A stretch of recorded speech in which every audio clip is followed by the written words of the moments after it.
Okay, I'm going to call this meeting to order. And we're going to establish that there's a quorum. We do. We have Rick White and Meg Langford here with myself, Brian Hansen. It is now 6:02 p.m. on December 11th, 2024. Can we get a roll call? We already did that, excuse me. And do we going to go over the minutes there for us, Rick? Sure. Thank you. From last meeting. You want me to go to the meeting minutes? Yes, please. Yeah, sorry we don't have anything to pass out Okay, today, so so we he's called just to going to... order at 6:02 on 13 November 2024. The board members that were present was Brian Hansen, Megan Langford, Joy Mireles, Rick White, backup member. Board members not present were Angel Acosta and Brandon Baeza. Baeza, yeah. Baeza. Review of the minutes were approved by Joy Mireles and seconded by Megan Langford. No call from the public to comment or amend the agenda. Supervisor Pyska gave a brief update that included the following. Number one, the burn ban is still in effect, which is a big issue for some. And I guess we were still hoping that things were going to change there. Supervisor Pyska and Supervisor Moak sit on the Workforce Alliance of the North Bay Board, and they worked on a grant that awarded $7.9 million to Terra, which is the Tribal Eco Restoration Alliance, which is an organization that has been doing cultural burnings all around the county. This is a huge capacity boost, and they will be purchasing more property for their campus and doing more workforce development. She explained that cultural burning is a little different than prescribed burning, and that they go out to do a cultural burn. Many of the state and county firefighting resources are on site at those burns.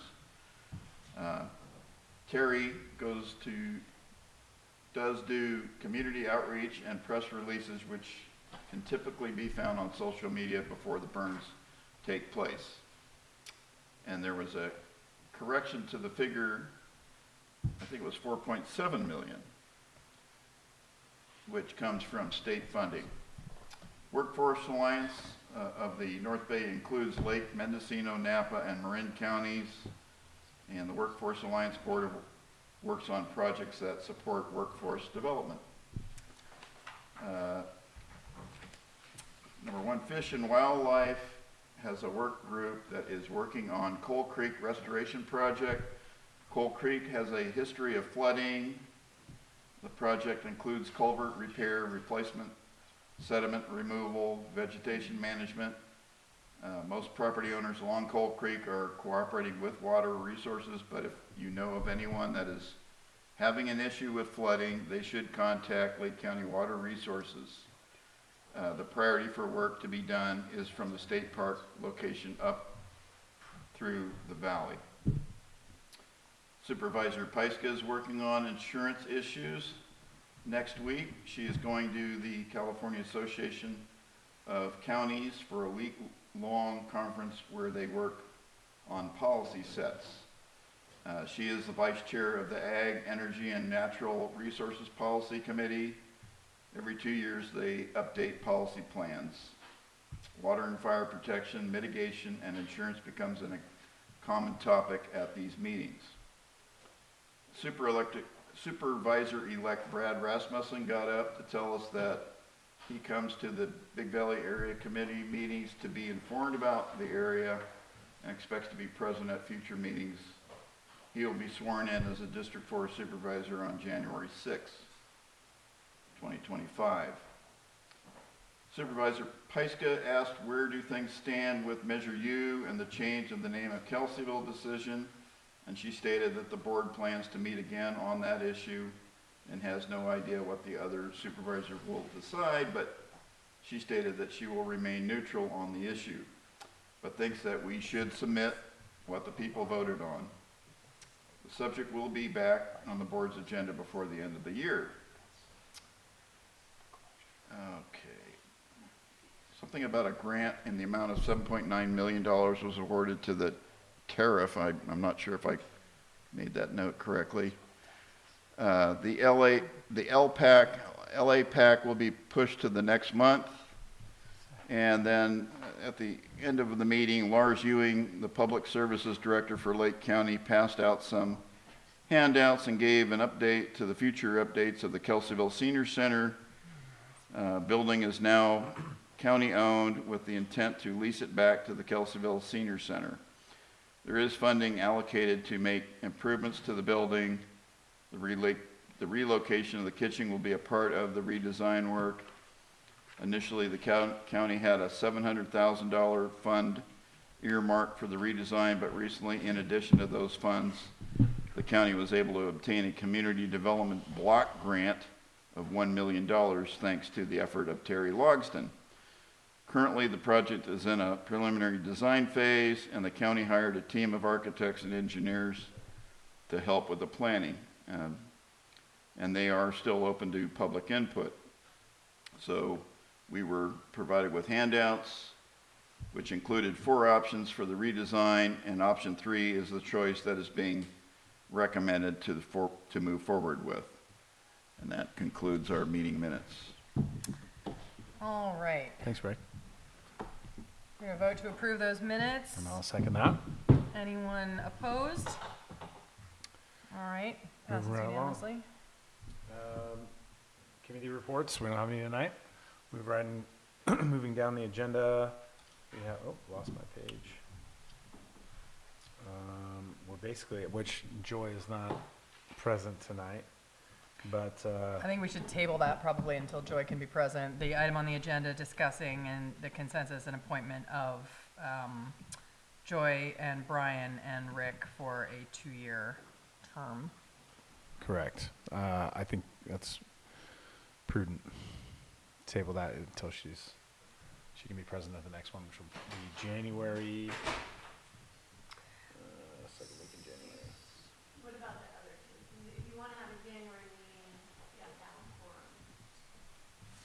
Or we need to get them, get whoever appointed in the early future. Probably It'd be that January 8th meeting? Mm-hmm. 7, 10. Yeah, Yeah, Wednesday. I'll try and get it done as soon as I can.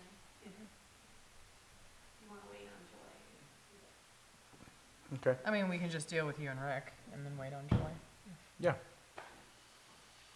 Sounds good. Anybody have any public comment on anything that we've addressed on the agenda so far? All right, supervisor updates? Well, are you guys interested in serving again? So yeah, I'd have one more year left. I have some increasing personal life stuff that will be demanding, but I think I can shift my schedule around to make sure that Wednesdays work and I'm not going anywhere. So yeah, we have we kind of, sorry, we backstepped. We stepped back real quick. We'll move public comment. We'll get right to that, but. Are you interested in serving again? Me? Yeah, I think that's fine. I think that'll be fine. If there's a consensus, you guys, if there's a consensus and that is approved, then you guys fill out the application ASAP. Okay, yeah. And we can relay that to Joy, or does she need to be present for I mean, you could volunteer her. Fills out the application. reapply if she Yeah. so chooses? Okay. I'll do that, I'll tell her. Yeah. I'll tell her she's doing it. Yeah. Pre-flighted. Okay, great. And that doesn't require approval, that's just people who are, Typically, this group would give consensus that this is the group, that these are the people they want to serve in this position, but ultimately it's the board's decision. Okay. anybody object to Rick and Brian coming back and continuing to serve on the board? Nope. All right. Got it. So, public comment, anything on the agenda? Can you state your name, please, and what you'll be commenting on? Margot Kambara. I'm a resident in the Big Valley area, and my comment is on the Kelseyville LAPAC update. So I'm not sure how, I'm sorry, I don't know how this goes. So I don't know if you were going to have your presenters speak and then have public comment then, or we're supposed to have all public comment out now. I believe public comment is just Yeah. specifically for that time on agenda items. Uh-huh. So whatever Which we you'd don't like to really have any say. agenda items tonight, so, Okay, so this is about the LAPAC update. The bigger the bigger subject is a general plan update. And there is a stakeholder meeting coming up next Thursday for agriculture stakeholders. And I have little reminder slips for anybody who's interested in attending. But what is of interest is that we're looking at the future of ag for Lake County for the next 20 years. And there are some big topics that we need to think about and to decide about. And one of them is, what does sustainable agriculture look like? Secondly is, in our current area plan, farm worker housing was identified as a priority. So it'd be a good time to think about, where are we today? Is it a priority, and how should that be addressed? And another topic that's very timely is, what is the role of cannabis in ag? So again, I have little reminder slips if you're interested for next Thursday's meeting. Thank you. And so this is going to be December 19th at 4 p.m.? Yes, from 4 to 6. And that's going to be at the Board of Supervisors chambers, is that right? It is. And who is eligible to attend and speak at the meeting? Everybody, all are welcome. Everybody in ag, landholders, landowners, people who work in ag, citizens who are concerned. Okay. Okay, so thank you. All and sundry, please do come. Yes, thank you. Okay. another, go ahead. Hello. Your name, please? My name is Tom Lasik, and I live really close to her. Okay. I want to let you know that Big Valley, you may or may, I'm sure a lot of you already know this, but Big Valley currently is in what's called a farm protection zone in relation to the context of cannabis. A few years ago, the Board of Supervisors approved some zones within the county that are what they call farm protection zones, and those are areas that had farmland, and I apologize, my vision's not so good, but prime farmland, unique farmland, farmland of local importance, and farmland of statewide importance. And there's some zones around the lake. There's one up in Upper Lake. There's one near Scotts Valley and Lakeport. There's another one south of here off the 29, and of course Big Valley is in this area. For those of you who don't know, a farm protection zone was, it was done in relation to cannabis. So within those rings, if you had that type of farmland, if you wanted to grow cannabis, it would have to be in a greenhouse. And if you're 1,000 feet away, it would also have to be in a greenhouse. And then they had a third provision was vegetative screening for like horse spray and whatnot. There's a cannabis ordinance task force that the board has assigned to look at cannabis ordinances, and one of them that came up recently was around the farm protection zones. And one of the things that was approved as a recommendation for the ordinance change was to expand the farm protection zones to cover the whole county that had those types of farmlands of importance. So you didn't have to be in the ring. If you had farmland of statewide importance, the protection would still apply. The Farm Bureau representatives on that task force, Rebecca Harper and Bill Weiss were there, and also the Ag Commissioner, Kathleen Vanderwall. They had pushed for that, and it was approved. And I think that's good for farmland. The bad news is that the cannabis industry voted to remove the protections. So the PNFPZ, their recommendation is to allow outdoor cannabis in those zones. Whether you're for or against cannabis, I think it's important that you know what's happening, and I encourage you to talk to your Farm Bureau reps and your board and supervisor reps and the Ag Commission. Either way, it's not really for me to say whether it's pro-cannabis or not, but I think it would be a significant change in both directions. I mean, to extend the protection for all farmland of special importance, I think is quite significant.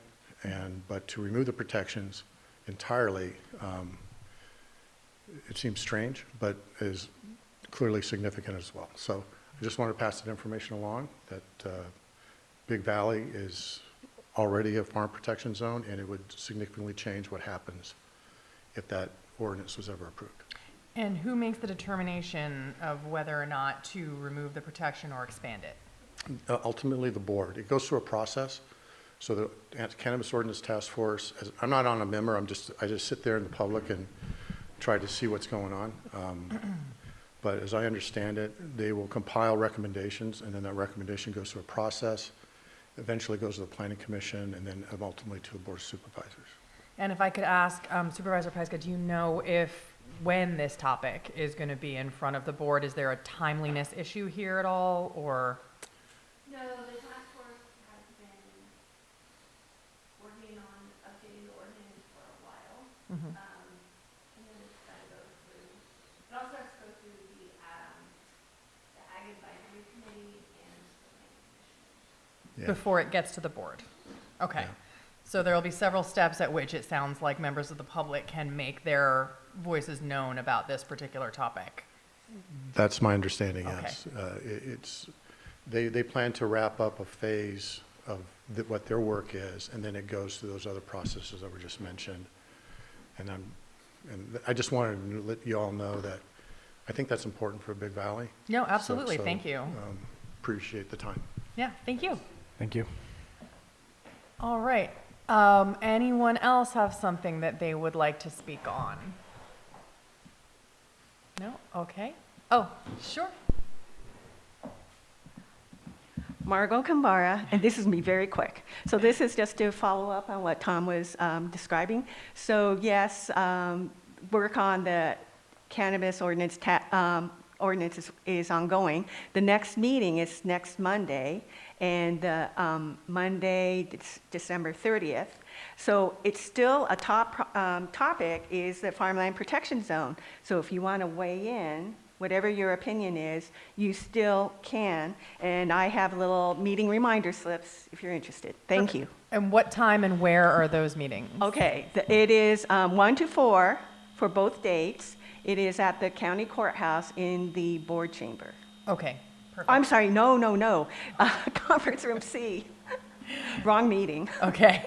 And that, again, the date on that is next Monday, you think? Next Monday, the 16th, and Monday, December 30th.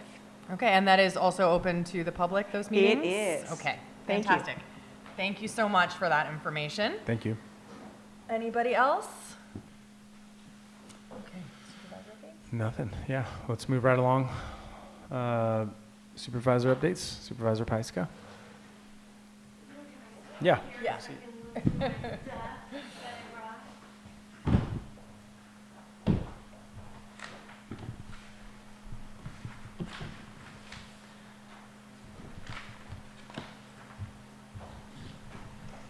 So the first thing I want to say is thank you. It's been almost a year. Well, it's been a year since we started having these conversations. I think it was last January that everyone started getting together to talk about how to form this advisory council.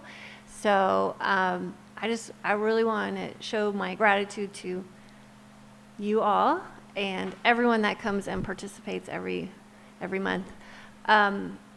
This has been a really great vehicle for communicating with each other, so I really appreciate the participation.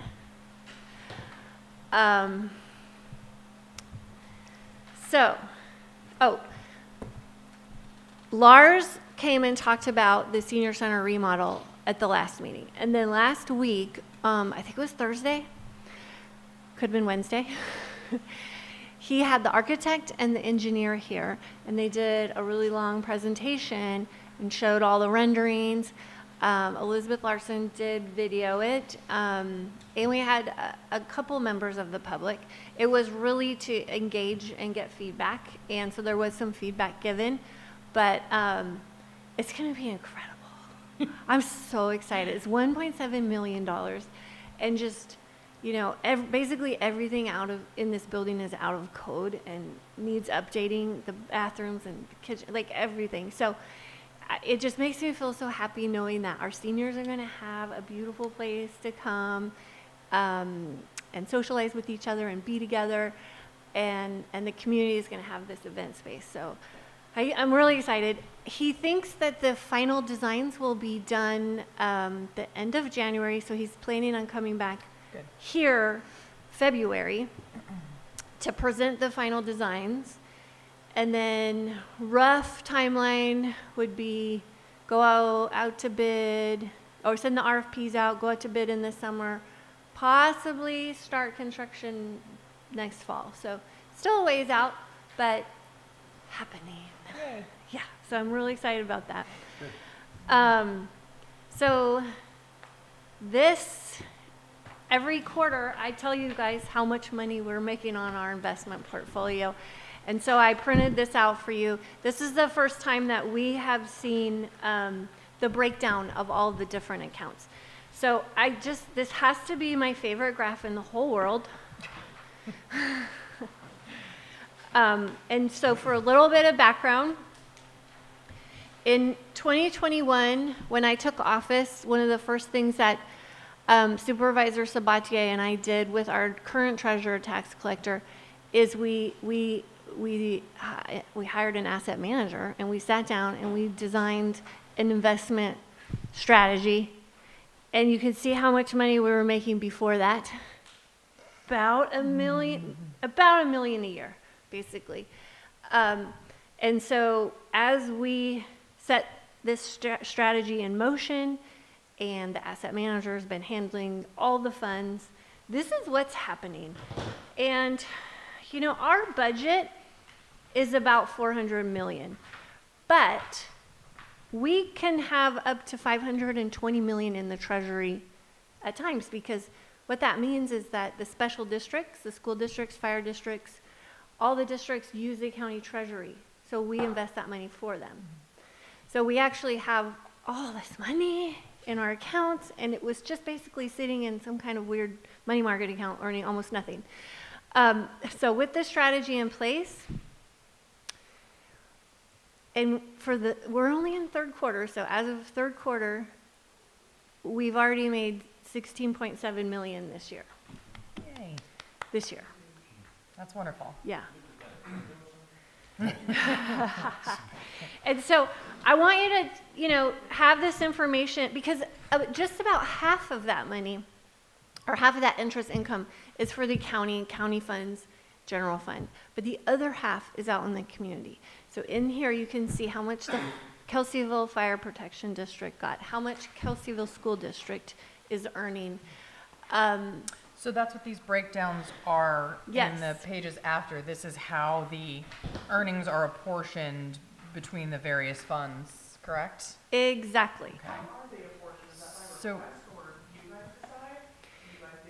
So these are all the different funds. So that, you know, 400 million that we have everything is in a different fund.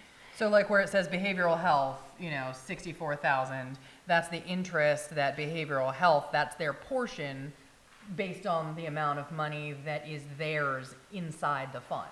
So someone who has 2% of the fund gets 2% of the interest back. Well, these are all different funds. So there's, you know, within these funds, there's not, you know, behavioral health has their own funds. It's their own account. It's their own account. We can use the word account. Yeah. Yeah. So the general fund, if you look at the first page, I think it says general. Yeah. Where it says county. General county, the general fund is what we have discretion over. All the other funds, like behavioral health, social services, those funds, you know, They have is to be just- spent in a certain way. General fund is what the board has discretion over. About half of that goes to law enforcement. That's the jail, those mandates. So Even though the funds are all together and they're all being invested and managed together, each section is technically separate. And so this interest is what's being earned by each individual fund. That's how it's broken down. It's not decided on, it's not being apportioned, it's not being awarded. That's how the money went in, and so that's how the money's coming out. you can grab that one if you want, Caitlin. Yeah. So I'm just really excited every time we have a quarterly update. And Patrick, our tax collector, is really the brains behind all of this. That's great. Because interest rates are changing, and we always knew that this steep climb would level off. So we do expect that to happen sometime over the next year or so, but will not go down. It will just level off because our investment strategy are 3 to 4 years for funds. So as these bonds and things are coming due, then we're rolling them back over. So with interest rates changing, we'll see some fluctuation and some leveling out. But it's pretty much like just makes me just so happy. It was just like, you get the right people in place, you hire the experts, and this is what happens. So, yes. Okay, so those are community service districts. So the Kelseyville Lighting has one, very little interest, very little money in that account, but the lighting in the town is from this district. So our special districts department manages all of those, but you'll also see cemetery districts, which are managed by their boards. So that's what the CSAs are. Okay. That's great. And then, of course, yesterday we did have a long meeting, and we did talk about the name of Kelseyville. And, as Rick read off the minutes from last month, and as I've been saying for as long as I can remember, it's really important for me that the people got to participate in this, and that my position, I'm not going to take a side. So yesterday, what I offered was that we just send the vote of the people up as the recommendation, but that is not how the vote went. So the 3 of my colleagues really wanted to go on record as supporting the name change. So because that is a position, I voted against it, because that is what I promised all of my constituents and promised all of you. So what is the recommendation that is going to go out? Do you have the Oh. verbiage for that? Okay, so what happened was I said, to my colleagues, if you are going to make this recommendation, please also include what the people have said and the vote, exact numbers. So I don't remember off the top of my head, but it says something like, this is what the people voted, and this is, and the board is voting to recommend the name change. So both of those are in the recommendation. Well, that's going to be super useful for the people who are considering it. Well, you know what? Quite frankly, I don't care, because they did not make it very easy on us. And so if we're giving them multiple We're like, opinions, here's the vote, but we want to.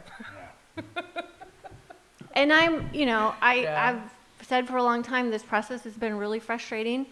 It's never been done before.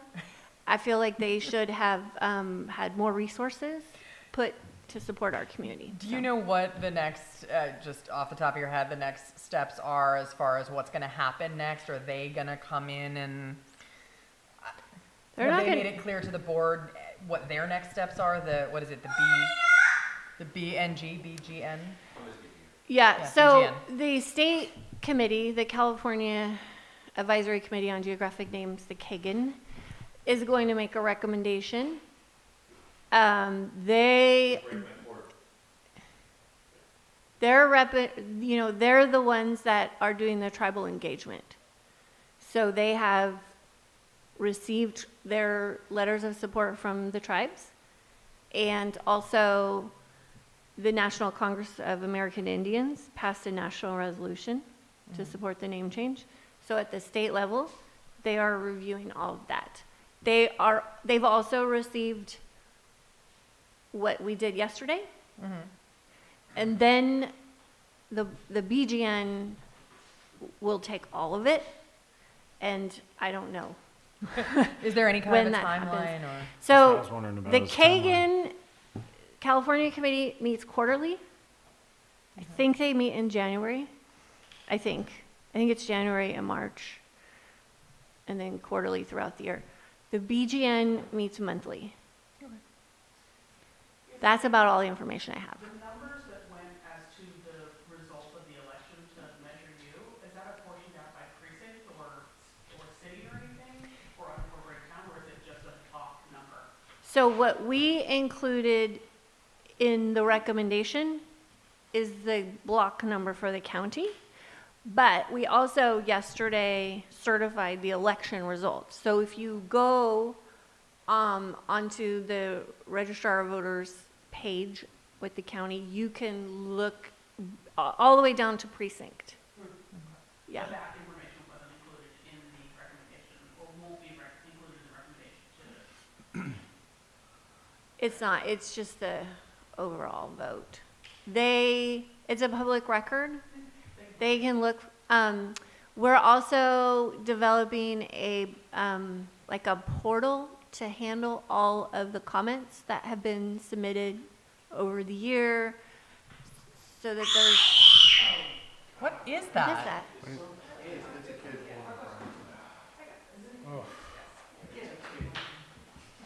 Go, Caitlin, you get them.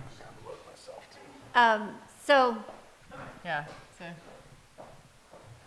Law enforcement officer in here, coming to have a chat with you guys. Kids. I've not ever heard anything like that. I know, that's an intense sound. Yeah.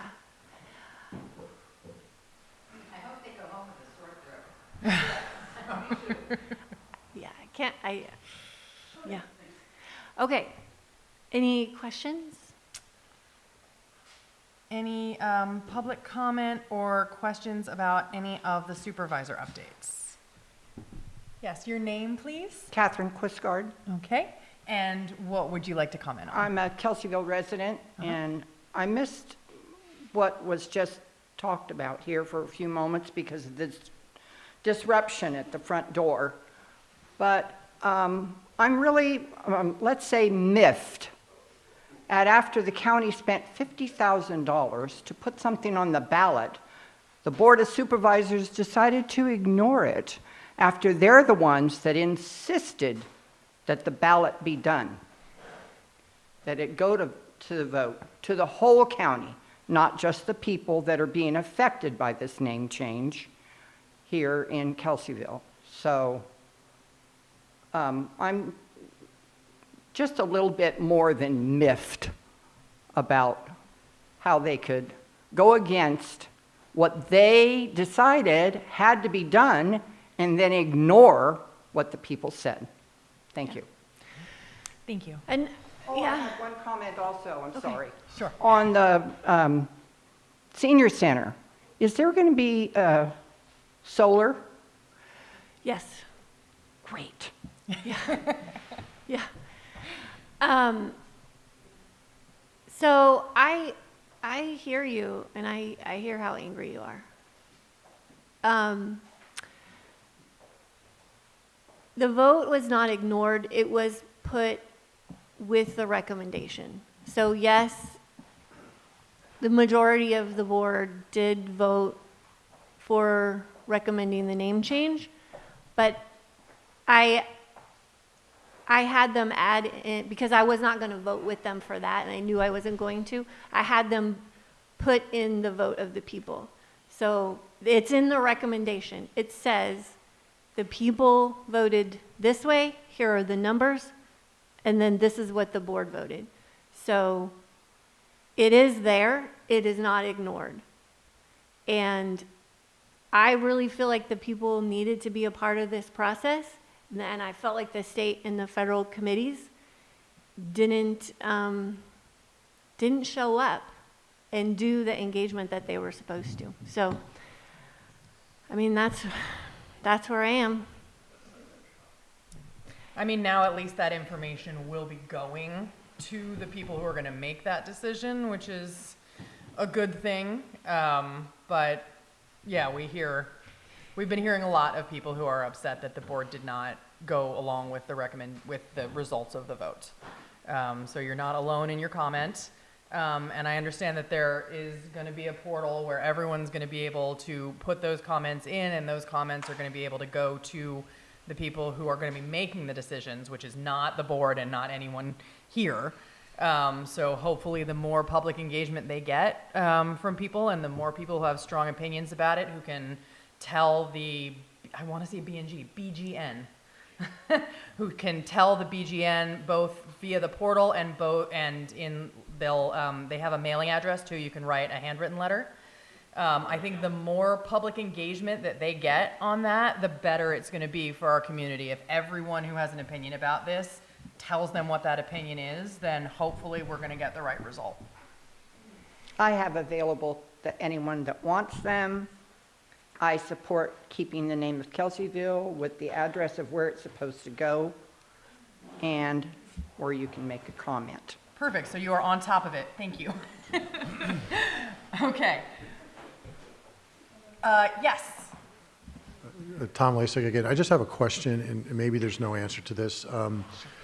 But in the BGN process, is there any precedent for them sending it back to the community with alternative options to say, okay, you might not like this name, but you got to pick a name that doesn't, because I know they would prefer not to like name it after people.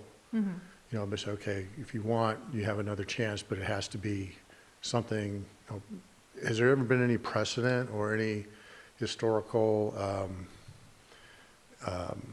precedent, I think is the right word, so. So there's no precedent because it's not been done before. Okay. But not in this way. It has not been done in this way.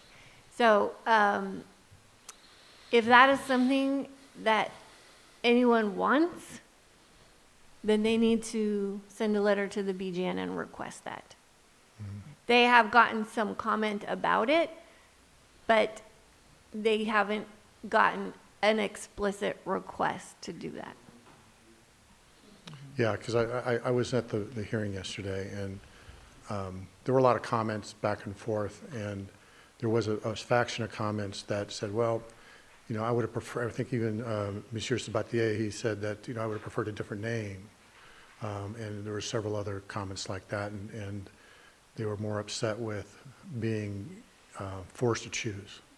You mean the fact that Canocti was the only alternative, right? Yes, as opposed right. to given. Yeah, because I've seen different, like in Minnesota, just picking their flag, they had a contest, mm-hmm. and they came up with a new state flag, right? So I was just wondering if there was something like that that might help with the healing, if nothing else. And I think that that's probably a good thing to contact BGN about and ask them and suggest it if that's something that, you know, the community is interested in, because this is something that's unique that doesn't usually happen in this way or ever happen in this way. So yeah, the process for the name change being brought about by my personal view, not Kelseyville name aside, is that, as I understand it, there's a trend to rename things away from people and, you know, geographic features or rivers or, you know, things like that. And if they say, okay, you don't like Canocti, we're going to have to pick some other geographic feature to name it, like the Hitch or who knows, right? So anyway, that was just a question.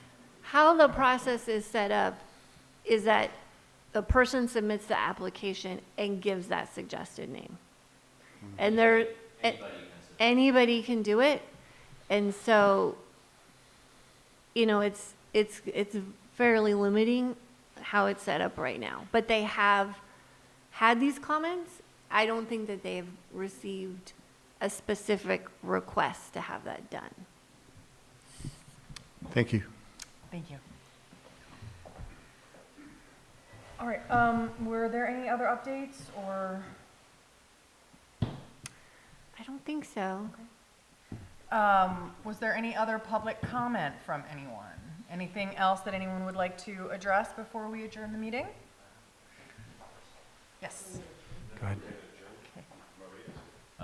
Very quickly, I just need Oh, hey, We can track to the. oh, go ahead, no, go ahead. Yesterday Supervisor Simon said that he would allocate $20,000 from his district to quagga mussels awareness.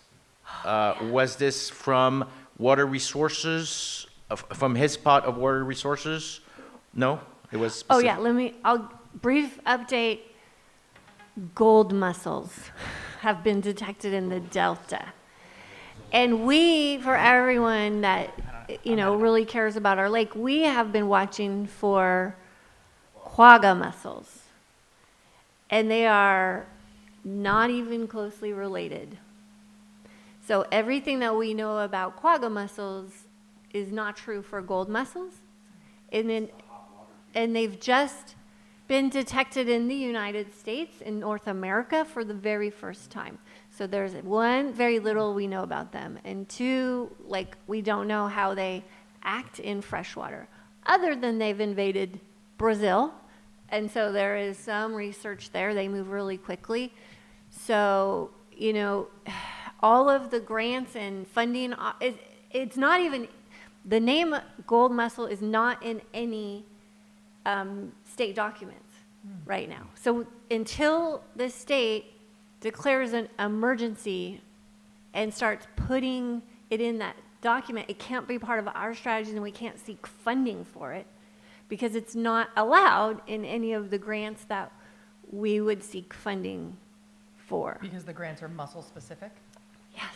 Okay. Everything is muscle specific, and so it's really limiting. We do feel like the state is going to move real quick on this, but we have to do things even faster. And there's about $350,000 of asks coming out of water resources right now, and that is nothing compared to what we would have to spend to deal with it if we got mussels. They were showing a power plant that spends $20,000 a day to clean their intake pipes. Man, And we have, bad news. I don't even know how many people take water from the lake. It's close to 100. So it's really critical, and we have to put some money towards this before, we can't sit around and wait for the state. And so what Supervisor Simon was talking about was his cannabis discretionary fund. And so, we do, and admin, we have the money to do it. We're going to move some money. We're going to do it. We have to do it. But everyone really needs to be super, super cautious about these new mussels. Fortunately, they desiccate pretty quickly. So if you do the clean and dry, that should help. You can also quarantine for 30 days before you go into a body of water. But, the Delta is really close, and a lot of the lakes in between us and the Delta have closed their ramps, which means where do you think people are going to come to take their boats? And we have ramp monitors, and we have mussel-sniffing dogs. Are they also mussel specific? So they are, but they have just been trained to sniff the adult gold mussels. They have not yet been trained for the juveniles. That's a problem. So they're working on that. So part of the funding is to continue to train the dogs Okay. and possibly have some decontamination, like a big decontamination machine. When people drive into the county, they can stop there. That's the dream, is to have that one day. So That's great. yeah, probably. Is it going to be gold? Yeah. And I'm sorry, Maria, I didn't even see you back there. You snuck in. Okay. Sorry you didn't have me on until 7, so I kind of hung out at home for a while. Thank you. I think I am on your agenda tonight. You are, yes. LAPAC update, I believe, is. LAPAC. You can call it LAPAC. That's what I am. It's an I'm acronym making I it more made up fancy anyway, so by yeah. calling it LAPAC. I love that. French. Yeah, that's what I'm going for. French makes everything fancier, right, Arno? Just want me to pass these down. Let me know if I'm muffled. I have a bit of a cold. And I don't feel like sharing it with you guys. Let's see. Yeah, you're welcome. All right. So this is a Lake County 2050 update specific to the Kelseyville planning area. Thanks for letting me speak tonight. We've had a lot of exciting stuff going on with, then I guess the last year. We're at the end of the first year of the Lake County 2050 General Plan Update Project. Excuse me, in that last year, we've completed 2 surveys, one for key issues that was countywide, and then a second community survey that focused on key issues within each planning area. We've had numerous General Plan Advisory Committee meetings, and within a 4-week period, mid-October to mid-November, we held over 41 LAPAC meetings, which was the awesome effort to get 8 different planning area advisory committees through discussions to have 5 different deliverables to help inform the writing of the draft of the area plan. These deliverables, I'd like to go over them just a little bit and highlight some of the things that are specific to Kelseyville. We went over the second community survey, which had probably about 28 pages. It went between 28 and 30 pages, talking about different aspects of our community: economic development, energy sustainability, tourism, wildfire, resiliency, climate, all kinds of housing, all kinds of stuff. And some of the things I thought that were interesting that came out of some of the discussions that we had in the LAPACs were we need more urgent care facilities. For economic development, we need to promote, we need to keep working on making it easier to get through the permitting process. Some of the ideas were promote the pre-application development meetings. In community development, we offer a pre-application meeting for people who have projects that they want to propose, but they're not sure if it's really going to work, and they kind of like to know what they're up against before they spend all the thousands of dollars to do all their formal plans and stuff. And so we offer the pre-application development meeting as a way of getting all of the stakeholder agencies, the different departments, all together to take a look at this rough draft of a project and let the applicant know what they're likely looking at as far as requirements go. Good way to save money. Sorry, I'm sniffing. Also, this idea is an oldie but a goodie. It comes up every so often. Create a business development concierge person or staff. Over time, we've had in our economic development position down in admin, sort of that idea, have one contact person that businesses can go to that helps to navigate the permitting system. Because in one permit, you might need to go to environmental health, public works, community development, fire districts, school districts, all this stuff. And it can get overwhelming. If you're a business person, you're not really a government bureaucrat person. And so having that partner in the government was an idea that came up. Support the revitalization of the CTA program, the Certified Tourism Ambassador program.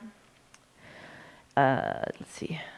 Promote our ecotourism, and Jessica's going to like this one. Develop the trail around the lake. Also, some interesting stuff came in that sort of webbed or sewed economic development with sustainability together. It's a couple suggestions about developing a microgrid for downtown Kelseyville for energy sustainability. So that was the second survey.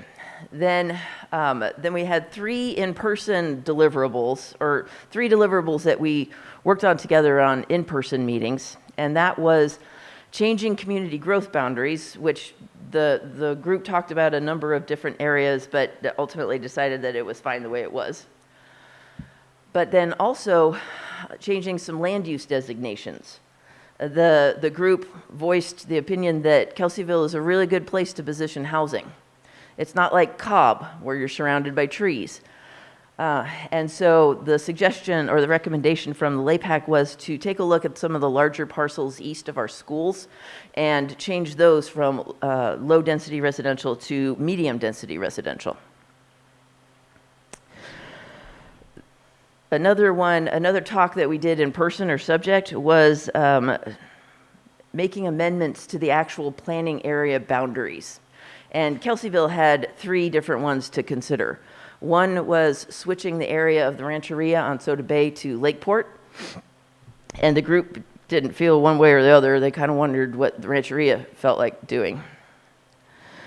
Airport, Lamson Airport is proposed to go into the Lakeport area. Kelseyville doesn't like that idea. Lakeport, by the way, really likes that idea. So we're going to hand that up to the board to see if they want to make any changes. Also, there was a portion of the Cobb Mountain Communities planning area that they wanted to push over into Kelseyville's, and the group was fine with that. Just so everybody knows, changing your planning area boundaries in no way is detrimental or puts you at any kind of disadvantage of having attention paid to your community or having grant funds applied for or coming to your community. It really doesn't matter what area is within your planning boundary or planning area boundary. And so it ends up being kind of a subjective and intuitive sort of decision. Like, I'm standing here in Rancheria or I'm standing over in Lamson Airport. Do I really feel like I'm in Lakeport area or do I feel like I'm in Kelseyville? Where do I sort of affiliate? And so that's why these conversations, you know, when it comes down to we want to keep it, no, we want to keep it, is kind of, I find it amusing. So I'll leave that for the board. During this time, during the update of the general plan, property owners that have projects in mind are also invited to come and talk to the LAPAC and give their plug for what they would like to do.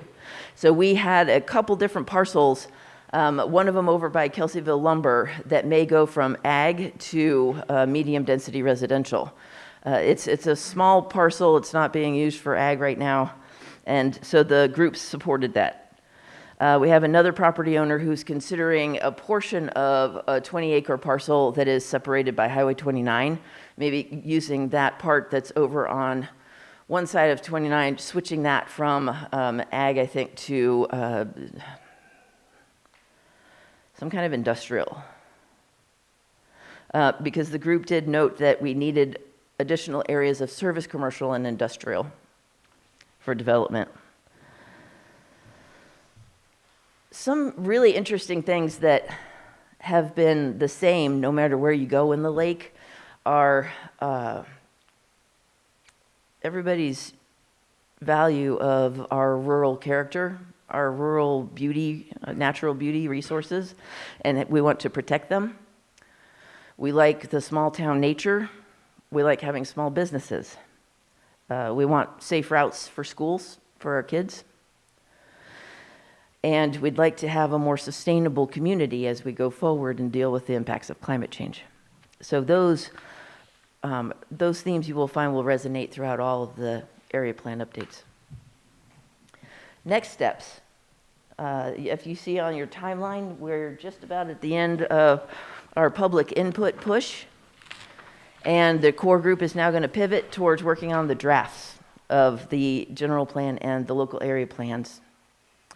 Just as a side note, I think I might have mentioned it to this group before, instead of having the general plan and the area plan, we're combining it all into one general plan. So we will have the Kelseyville area plan element, which is a chapter of the general plan.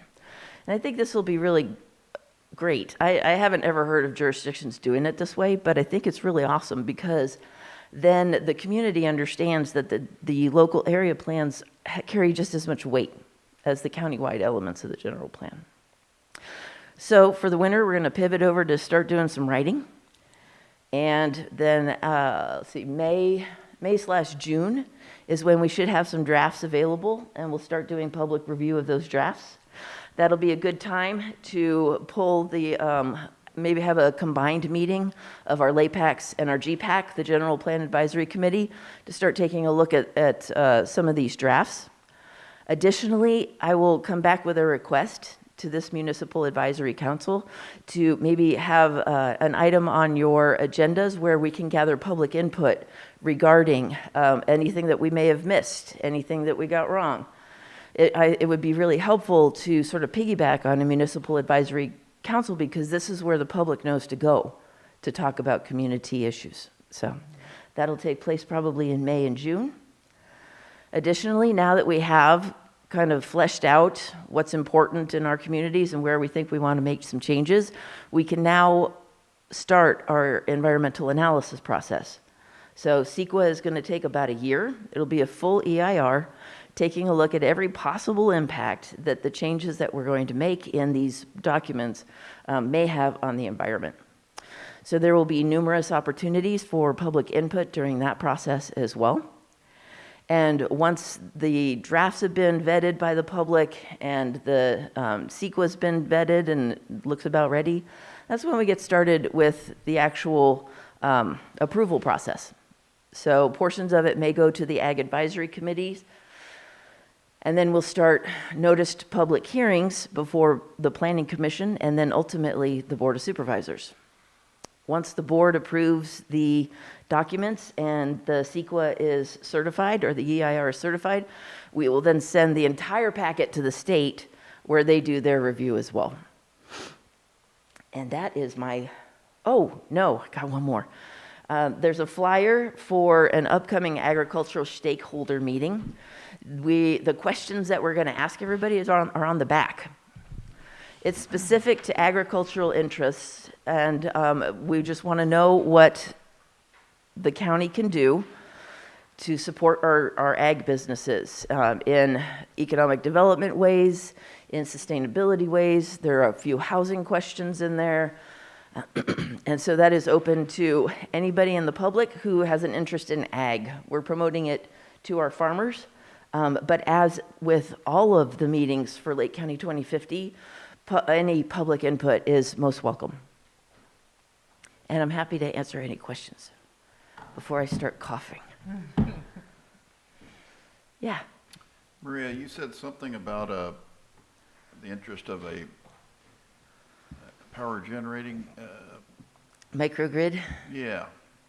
Does the county have a map that shows where all the main electrical transmission lines come in and out of the county? That CDE could be does looked not, at? but Glenn, do you? No? Probably not. I mean, if you wanted to look at areas in the county that are not really being utilized for much of anything, and yet you have electrical power lines going by them, wouldn't those be good locations for things like wind and solar and wind type generating facilities that might work for something like this? I have absolutely no idea because I don't know much about that field, but Yeah. your question is interesting because what I'd like to see happen, this is on my wish list to finish up Lake County 2050, is to take the geothermal resources element and the aggregate resources management plan. So geothermal, of course, regulates our geothermal resources down in the southern part of the county. Aggregate resources management plan regulates the extraction of natural resources from our quarries and our streams. I'd like to actually see those come together and be enlarged into a new element that talks about sustainable energy and innovative energy applications. And that would then take a look at the areas that might be good for that because we're getting inquiries. We already have a wind farm that's posted, that's getting an extension on their, they have some turbines up already, but they're not for power generation exactly. They're sort of moving them about on the large parcel to find the best spots before they permanently locate. We've got the Train project, which is a closed loop hydroelectric power facility proposed to be up in North Lakeport. We get regular inquiries for smaller footprint geothermal power, but there's just all these new power generation ideas out there. And I think it would be really great if Lake County's ahead of the game and anticipates and can help guide that development and encourage that development for the benefit of the citizens, for the residents of Lake County. So I like your question, even if I don't have an answer yet. Yeah, well, the thing that kind of drives me to that question is that, we have programs to help entice people to put solar on their roofs, but it's still, a lot of people can't afford to do it, even with those programs. And so if you had a larger scale program that would benefit more people by having it here, this grid here is going to service more of the people that live in the community and help offset their electrical costs. Right. That might be a lot more appealing to more of us than, whether the neighbor across the street gets a great deal on solar panels, even though I can't afford to do that. Yeah, I totally agree. Sharing the load. I'd love for it to be a draw to our town, is like, hey, by the way, For the town too. our whole town has Business. cheaper energy. And you're like, I don't know how we do that. Again, Kind of like how City of Ukiah has their own power utility, and so they can regulate their rates, and they are lower than PG&E. that'd be an attraction, I think, to our area. I don't know if you know about the flashes that she was talking about project in North Lakeport, but essentially there's a big water tank at the top of the mountain, and the water goes down, and it's hydroelectric project, so turbines in the pipe, and then there's a solar field that pumps the water back up.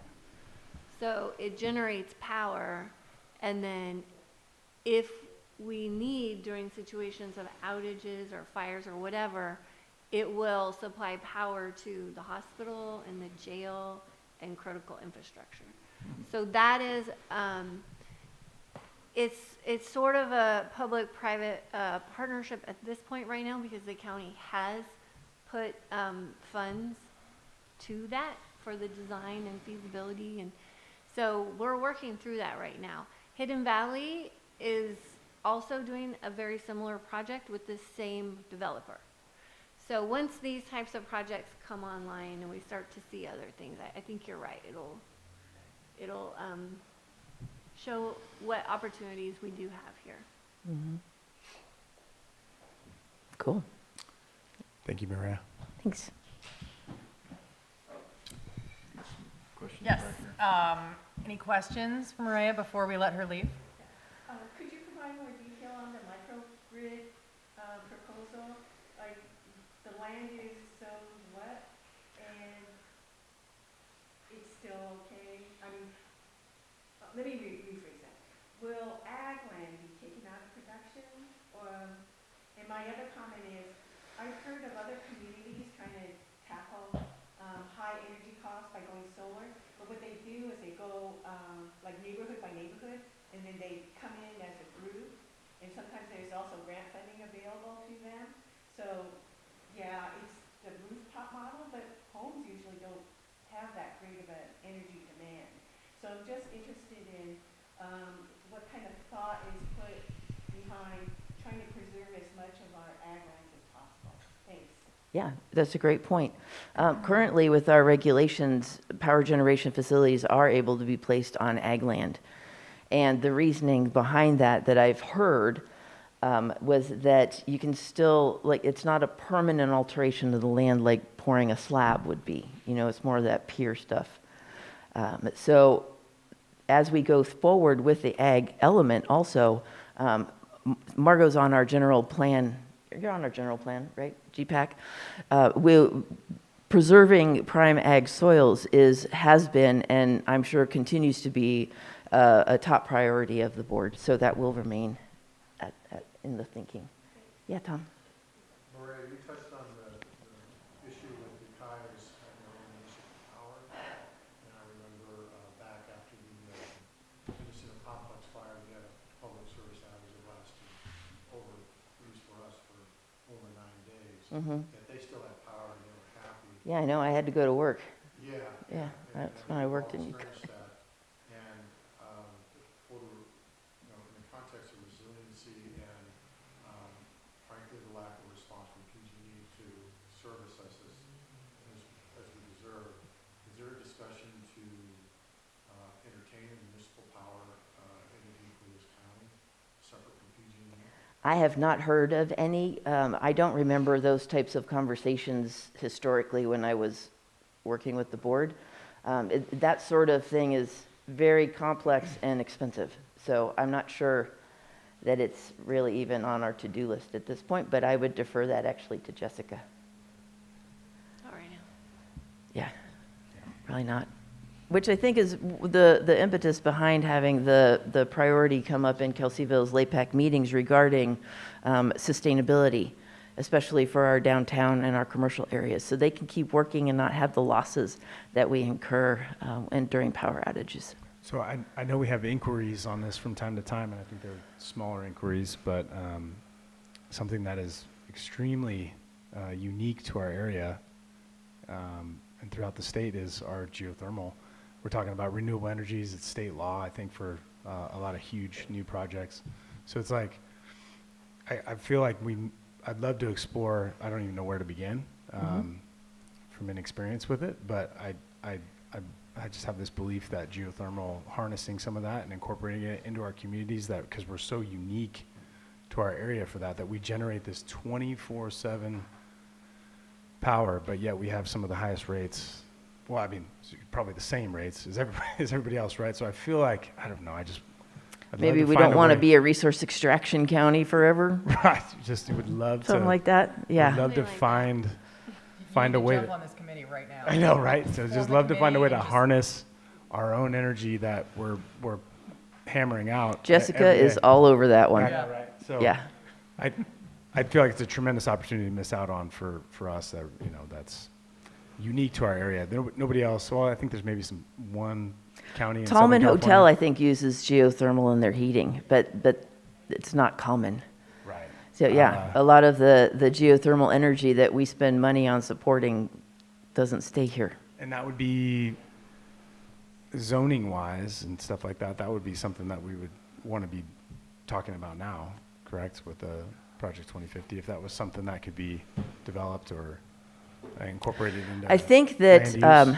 what we want to see in 2050 is an implementation plan that talks about dedicating resources to looking at that. Yeah. Finding options for geothermal energy. The more of the latest technology is a much smaller footprint and impact on it than has been in the past. So I don't know that that's a problem that we're going to solve with the general plan update process, but the purpose of the general plan update is to give us this list of things that the community considers important for us to be working on over the next session, over the next cycle. So let's make sure we get that in there, Brian. Yeah. In case I forget, I'll be counting on you. Yeah. Notes. Yeah, that'd be great. It'd be fun to paint that with a broad brush, though, instead of Absolutely. to, Yeah.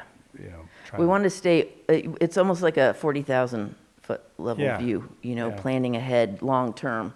Yeah. Because you want to remain nimble with changes in technology and things as they move. I'd hate for someone, some giant company to want to come spend, $1 billion here on some development and us be like, sorry, we can't because of, I'm just saying. I would, that would be frustrating. Yeah, that would be frustrating. To be like, I can't do it there because of X, Y, Z, and it'd be like, oh. Mm-hmm. What I'm hearing though is if you want a committee on this particular topic, you've got your man right here. We know who to So call. It's like ready to geek out on it. I don't see any more 24 questions, so It sounds like it. thank you. Thanks very much for your time. Thank you, Maria. Thank you, Ray. All right, anybody else have any public comment regarding anything on the agenda before we bring this to a close for the evening? I have a question. Yes. Do you need Yes, go Yes, ahead and please. come because it's being recorded and then replayed for everyone, so. I wanted to know how the general public can contact the lighting district, Kelseyville. There's been a hole and a wire coming out of the hole on the corner of 4th and Main for 2 years when someone's vehicle removed one of our lighting standards. And it's never been replaced, and I don't know if the person that knocked it down was ever charged or their insurance charged to replace that, or there's just a hole there and no light. I have an answer for you. Good. Yeah, because Rick and I have been talking about this over the past year. Yeah, we do have a light to go there, it's just a bigger problem to get it installed. So special districts, our special district's office is on Main Street, right across from the courthouse park. And you can always pop in there anytime and ask any questions about any of these districts. But those poles were really expensive, and there wasn't enough money in this fund. So I used discretionary, my cannabis discretionary money to order those poles and pay for them, and it is happening. So Very good. I have right. not got an update lately on where we are, but it's a special order because they're special poles. Both of them, because the tree knocked the other one down. I think there's 2. Well, the one that the tree knocked down is already replaced. That one replaced. The one by the Catholic Church is yet to be installed, but we have the lamp, the county has the lamp. It's just where it's at is a little bit more involved. A little But it will wonky. get replaced. It's good news. Yay, that is great news. It's Yeah. great. That's what I'm told by the county. Okay. Thank you. You're welcome. Thank Rick. He was on it. Fantastic. Well, that's Well done. thanks to other people, 'cause they were on me. Last call. I'm going to be adjourning the meeting. All right. It's now 7:13, and I'll make this meeting formally adjourned. All right, we will see you all next month. Thank you so much for Next coming. year. Yeah, Yes, next year. Yeah. Next year.